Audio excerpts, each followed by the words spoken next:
Guys, welcome back to the channel. Wrestling fans, what is up? JanaMan94 here to review Extreme Rules 2016.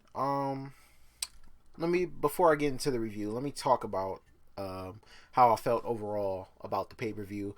I thoroughly enjoyed the show. From top to bottom, well, I didn't watch the pre-show, but from top to bottom, I felt like the card and the matches they put on was pretty good. You know, no complaints from me. I really enjoyed that fatal 4-way match. That has got to be a match of the year candidate if I've ever seen one. And then we got, the return of the man, Seth Rollins. He's back. And we'll get into it, and I'll give my thoughts on how I feel about that, and going forward about new rivalries being portrayed, and yeah, let's get into it. So apparently there were 2 pre-show matches. Big Cass beat the Dudleys, and by itself, and Baron Corbin picked up the win on Dolph Ziggler. Didn't really watch the pre-show. Wasn't home yet. So I didn't get a chance to watch that. I heard Big Cass held his own, and he's been doing great since Enzo has gone down with the concussion. And once Enzo comes back, these two are probably destined to win the tag team championships. So I like what they're doing with him. But those were the pre-show matches.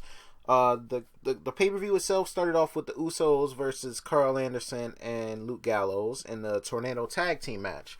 Now, I like what they did here, because as I predicted in my predictions video, I predicted Luke Gallows and Carl Anderson to win this match, because it doesn't really hurt the Usos, because you got these new guys coming in. I know they fought the past couple of weeks on Raw, but you got these new guys coming in, and, they pick up the victory over a credited tag team like the Usos, even though a lot of people don't like them. They're 2-time tag team champions, and you can't take that away from them. So I really enjoyed this match. They were going back and forth with each other. The Usos tried to get both of them down and, take out Luke Gallows so they could focus on Carl Anderson. Their little high-flying spots and whatever. But in the end, Carl Anderson and Luke Gallows overpowered the Usos, and they picked up the victory. I believe they hit the Magic Killer on Jey Uso. I can't remember which one of them takes the pinfall. They look just alike because they're twins, so I don't really remember. But yeah, it was a good match. Nice way to kick it off. Not the greatest of matches, but it was alright. I had no problems with this match. Next match, we already knew what was going to happen. Rusev versus Kalisto for the United States Championship. Now, Rusev pretty much killed Kalisto. Kalisto in all his matches, tries to make an attempt, tries to put up a fighting chance against the bigger opponent that he's usually against. And I think he picked up a victory over Rusev via countout like a couple weeks ago, or like last month when Rusev was still in the League of Nations. I believe he did pick up a countout victory over him. But Rusev pretty much killed Kalisto. He kind of like flipped him off the top rope onto like the edge of the apron, and it just looked nasty. Kalisto, I don't know if he's really hurt or what. They had the trainer come over to him. They had the refs looking at him, but it was pretty much over after that. He pretty much wasn't moving that well, and Rusev pretty much just crushed him. That's what he did. He put him in the accolade, and that was all she wrote. He clinched it in too. Like he had everything surrounded. There was no escape. And so Rusev is now your new United States champion, as I predicted. And guess who's coming back in a few weeks? You already know it's coming. Johnny C is coming back for his title. So that's what happened in that match. It was alright. Didn't really last that long, because once Kalisto seemingly got hurt, it was pretty much over after that. So yeah, GG. And yeah, Cena's gonna be the champ in a few weeks when he comes back. So just get ready for it. Next match, tag team championship match. The New Day versus the Vaudevillians. Just a standard match, no stipulation. Great tag team match. They let Xavier Woods get in the ring and show that he can actually wrestle, and he's not just the guy that plays the trombone and all of that good stuff. I like what they did here. We all know Kofi can go. We know Big E can go, but they let Kofi sit out this one and had Big E and Xavier do their thing. man, the Vaudevillians, man, they're fucking vicious, bro. Like, man, they don't give no fucks. Like, they gave the New Day a good fight. Probably the best fight of any tag team going towards the tag team championships while they've been champion over this last run. Man, like, the spots in this match were crazy. Like, it looked like the Vaudevillains were going to win at one point because I believe they hit the whirling dervish on Xavier and he actually kicked out of it and the crowd popped for that because they thought it was over. Big E hit a nasty between the rope spear on Aiden English, and Xavier Woods eventually hit the Shining Wizard on Simon Gotch and picked up the victory. So, you know, he got the pinfall for once because he's usually the fall guy. He's usually the one, you know, that takes the stunners, the table spots, and goes through ladders or whatever they want to have him do. He's usually that guy. But it was good. They got to let him get in the ring and show that, you know, the New Day, or all three of them, can put on, you know, a good match and pick up the victory when needed. So, yeah, that was cool. Like that match. Now, the match of the year candidate right here, the Intercontinental Championship Fatal 4-Way match. Sami Zayn versus Kevin Owens versus Cesaro versus the champion, The Miz. Let me just say, I think this is one of the best matches all four of these guys have put on. Now, I'll still say Sami Zayn's best match is going to be against Shinsuke Nakamura, but since coming to the main roster, this match was better than the match he had with Cena. All these guys, just incredible match. Like, the match kicked off, and Sami Zayn was pissed. He went right after Kevin Owens and hit the haluva kick, right off the back. That was just the first thing that happened. He hit it, the crowd went crazy. He's looking at Cesaro and Miz like, yeah, come on, what's up? I'm here. Come get some. And then Cesaro went and uppercut the Miz, and then him and Zayn went at it, and it was just like back and forth, near falls, and everybody got a chance to hit their finishers on each other, and you thought it was over, and it wasn't. They would kick out, or, you know, they would interrupt the pinfall, and it was just a great match. All of them got to showcase what they're about and their moveset, and they all looked good. Even the Miz. The Miz has been there for a while, but I think this is probably his best match in WWE. Even the Miz looked good in this match, and nobody ever says that. Nobody ever says the Miz looks good in anything. But this match, man, I enjoyed what all four of these guys were able to put on, and the crowd enjoyed the match. They got that reaction. I think it was on Chris Jericho's podcast. I listen to that a lot, Talk is Jericho.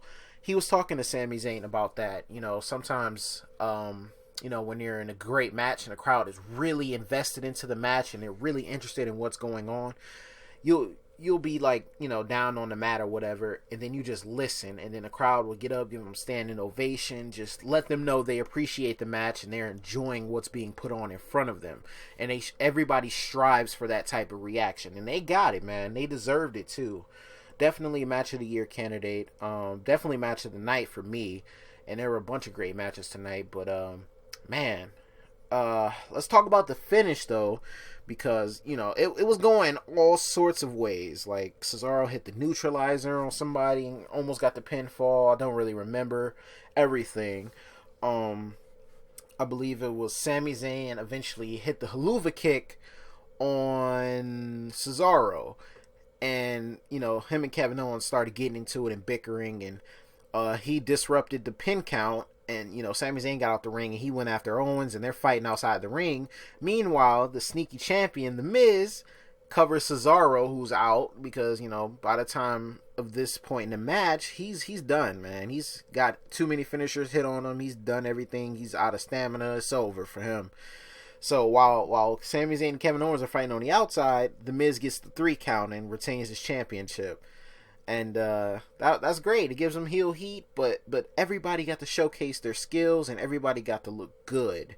And that's the point of a Fatal 4-Way match. That's how they're supposed to be done. That's how matches are supposed to be done, period. Everybody looked good in this match. Nobody looked weak. And it was just enjoyable to watch, man. These guys, they put on a great match. Kudos to them. I really enjoyed it. Next match was kind of the cool down match a little bit. The Asylum match between Chris Jericho and Dean Ambrose. Now, let me say this match was really, really slow paced, mostly because they were trying to kill time, and mostly that's kind of how Jericho and Dean Ambrose work. They're not always, fast paced running around. These two it was a slow, methodical match. They were trying to beat the hell out of each other, man. They grabbed the weapons from up top and started beating each other with mops, and started getting fire extinguishers and shit, and straight jacket came into play a little bit. Most of the weapons that were up there came into play. There was a strap Jericho was using to whip Dean Ambrose. Dean Ambrose started using it to whip him. Ambrose got some nunchucks, and he's actually good with them. I saw a video of him, practicing with the nunchucks. So he used those on Jericho, and oh man, these two killed each other, man. And I didn't think we were going to see blood until Dean Ambrose introduced the thumbtacks. It was like all throughout the match, Jericho was trying to get the hell away from Dean Ambrose because, he's crazy. It's the asylum match. He's in his asylum. He's insane, man. He's going to try to kill Chris Jericho, and that's exactly what he tried to do. Jericho tried to, get a couple cheap shots, but he kept trying to escape the cage, getting the ref to open the door, tried to go over top, but Dean Ambrose wasn't going to let him escape, and, he pretty much kicked his ass. Like, Jericho got some good hits in, but for the most part, Dean Ambrose was in control of this match to the end. In the end, he pulled down a bag and it had thumbtacks in it. We haven't seen thumbtacks in years, and I thought that was incredible. They went back and forth trying to throw each other onto the thumbtacks, and Dean Ambrose eventually got Jericho onto the thumbtacks, and it just looked painful. I started cringing myself because Jericho immediately started bleeding, and the look on his face, he was in real pain. Like, that wasn't no joke right there. He eventually hit the dirty deeds, landed in thumbtacks himself, because it wouldn't be Jon Moxley if he didn't land in some damn thumbtacks and injure his own self trying to win the match, and picked up the victory on Jericho. But it was a gruel match. It was pretty sinister. I guess for a PG era type match, they did what they could, and they pushed the limits. It was blood a little bit, which I didn't expect to see. And it was a great match. Great match between these two. I like what they did in this match. Told a good story. Even though it was kind of petty while they were fighting, but still told a good story. Next match, Charlotte versus Natalya, submission match for the women's championship. It was a good match. These two are technical, which means they're methodical in the way that they're trying to weaken the other person so that they can apply their finisher to each other. And because it's a submission match, you're going to try to get your submissions in, but in order to do that, you can't just put the submission in and expect the person to tap out. No, you got to weaken them down, go after some weak points and do whatever you can to try to get the victory. So it was a good match. It was going good, and then the damn finish again. It seemed like Natalya was gaining the upper hand on Charlotte, and Ric Flair's music hit, and Natalya went crazy. She was just like, yes, that means I won. Ric Flair's coming out. Cool. And out comes somebody in a Flair robe, and I thought it was Lil Nate at first. I wasn't really paying attention. But they turn around, and it's Dana Brooke. I'm just like, wait, what? Why? She came down, distracted Natalya, and of course, Charlotte got her in the figure eight, and Charlotte won. So she didn't really beat Natalya clean. She just beat her without having to use Ric Flair, but Ric Flair paid off Dana Brooke to come out and assist Charlotte in winning the match. So yeah, whatever. I thought it was a good match until that. Kind of iffy on the... they would have put Dana Brooke with... they had her with Emma, but Emma just recently messed her back up. Had to have back surgery. Sad to see that. She just got recalled up to the main roster, and Emma's great, man. Emma's redefined herself, and she could be a top heel woman in the women's division right now. And it's just sad that she just had to get hurt like that, man. Especially everybody's coming back now. Seth Rollins came back tonight, and yeah, it just sucks, man. It just sucks. Injuries happen. They happen in all sports, but man, it's just terrible when it does happen. But let's get into this main event here, because a lot of people didn't really like it. You know, I was watching it with a few of my buddies, and I was talking to my one friend, Sam, and he was explaining to me why he didn't like Roman Reigns. He doesn't feel like his character makes sense. You know, he's still kind of stuck in the Shield gimmick a little bit. You know, his theme song is modeled around that, and you know, his entrance attire, and you know, stuff like that. We had a nice little discussion about it, but I was explaining to him that most fans have this mob mentality about Roman Reigns, and the reasons they're disliking him aren't even logical. Like the "you can't wrestle" chant, Roman Reigns can obviously wrestle. Obviously. It's like they picked the most dumbest reason that doesn't make any sense to dislike Roman Reigns. If you have logical reasoning behind not liking him, fine. I'm not saying he's perfect. Hell, I mean, shit, everybody has their damn flaws, but just to say, oh, he just sucks, nah, that doesn't make sense. It doesn't make sense at all. But anyway, this is Extreme Rules match for the WWE World Heavyweight Championship, Roman Reigns versus AJ Styles. Great match between these two, man. They went extreme. They were fighting in the crowd. They were fighting over by the pre-show announce table, the glass, and AJ hit a forearm off of that. You know, fighting through the crowd or whatever. They destroyed 2 announce tables, I believe. I think AJ went through both of them too. I enjoyed, you know, how extreme they actually did get, and you know, the things they actually did. But I do have a problem, and it's with how they're booking Reigns right now. Okay, Reigns is the badass. Reigns is resilient. Reigns will not easily lose his championship. I get it. Alright, I get it. But here's the problem. AJ Styles is no pushover.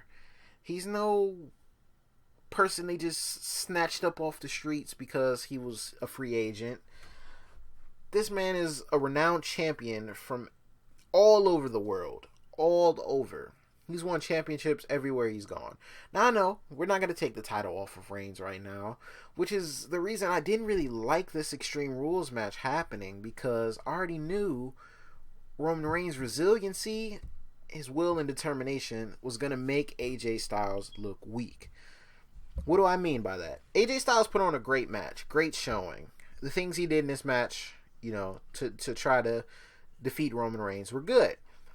But Reigns kicked out of every damn thing AJ threw at him, which could be good and bad. Because, you know, it gets to a certain point of moves you kick out of until the person starts to look weak and not credible. Like, he kicked out of 2 Styles clashes, and one of them was on a chair. 2 of them? Really? Really? Especially after the match that they had.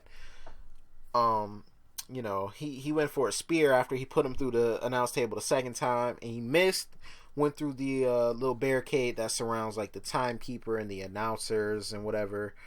But man, it's just like, damn, they make AJ kind of look a little weak here, man. Like, I don't know what they're going to do with AJ now. I believe they pushed him to the main event too fast. But as we could tell after the match, they were just holding him over for Seth Rollins to come back, and that's exactly what happened. Reigns picked up the victory after AJ tried his damnedest and went for the phenomenal forearm, got speared in the middle of the air. I can't talk today. And that was it. That was Murder, She Wrote. 1 spear took out AJ Styles. But yet 2 Styles clashes and all the other things didn't. Whatever. But yeah, Reigns picked up the victory. Of course, the Usos had came out to help him because Anderson and Gallows came out to help AJ. And, you know, they were laid out or whatever. And as Roman Reigns is, you know, groggy getting up after a long, hard match, you know, the ref's holding his arms up, Seth Rollins comes out of nowhere and knocks him the hell out. He hits the pedigree on him. He's still going to use the pedigree. And Seth Rollins is back. Freaking sweet, man. They were saying it was a few weeks before he'd be coming back, but we never got an official date to when Seth Rollins was coming back. But man, he's back and he looks better than ever. He's got new attire. He's got a new t-shirt. Oh man, I'm ordering that t-shirt this Friday too. I have to have that t-shirt. Oh man, that t-shirt is sweet. But Seth Rollins is back, and his next feud is going to be with Roman Reigns. Why? Because when Seth Rollins was injured 6 to 9 months ago, he had to relinquish his title. He never lost it. So he's back to claim what's his. And I love it. I love it. Him and Reigns get to have this feud they've been teasing over Twitter. I mean, I know they feuded, but, you know, Reigns is the champion now, and Seth never lost, so he has a legitimate reason to go after the champion. So I'm excited to see what they're going to do on Raw in the next couple of weeks. Hopefully Raw will get better. We got Seth Rollins back. We got John Cena coming back. We got Bray Wyatt coming back. We got Randy Orton coming back. Hopefully Naomi, Sasha Banks are coming back as well, because I would love to see them back in the Divas division. Oh my God, I said Divas. I'm so sorry. The women's division. I'm so accustomed to saying Divas. That's why I keep saying it. But yeah, we got people returning, man. So, you know, let's make Raw great again. Instead of make Darren Young great again, let's make Raw great again. But give me your comments down in the comment section below how you felt about Extreme Rules. Real solid show, man. I'm gonna give it a B+. I enjoyed everything pretty much. A few iffy nitpicks, but other than that, I enjoyed it, man. I hope you guys liked the pay-per-view as well. Leave a like on the video if you enjoyed it.